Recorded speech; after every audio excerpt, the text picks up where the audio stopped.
Imagine living in a house where the walls whisper secrets and the air crackles with unseen energy.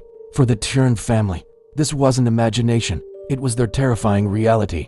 In the quiet suburbs, their home became a playground for a violent, unseen force. It started small, with unexplained noises in the dead of night, a faint tapping, a distant giggle, but soon, the activity escalated. Picture this, you're sitting down for dinner, and suddenly, plates lift from the table and shatter against the wall. Heavy furniture slides across the floor on its own. Doors slam shut with impossible force, locking the family in or out of rooms. The Turins were living in a constant state of fear, besieged by what paranormal experts would later classify as a powerful poltergeist. But this entity was different. It wasn't just random chaos.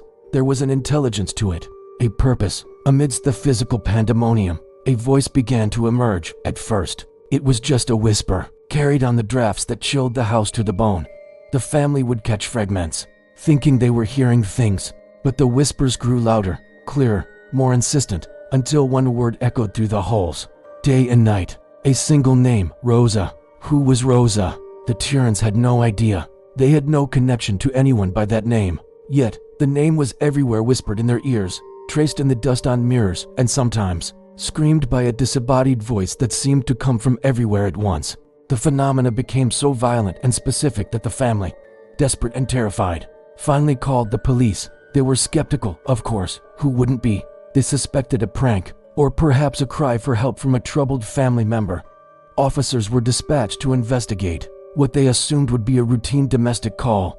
But what they witnessed defied all logical explanation. During their investigation, objects moved in their presence. They heard the whispers themselves.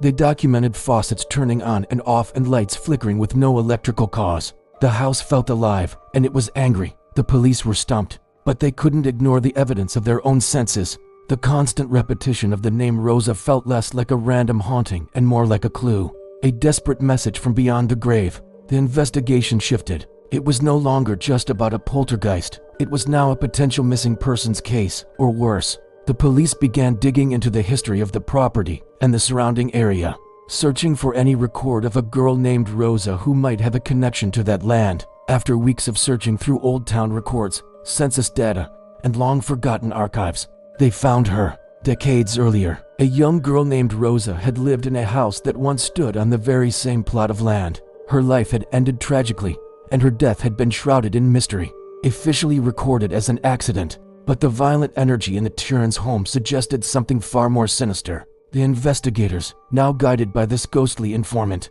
focused their attention on the property itself. They brought in excavation teams, and in the dark, damp earth of the basement, beneath a concrete floor that had been laid long ago, they made a horrifying discovery. They found human remains. Forensic analysis confirmed the worst. The remains belonged to the young girl, Rosa, and the evidence found with her body proved that her death was no accident. She had been murdered, her body hidden away, and her story buried with her, silenced for decades.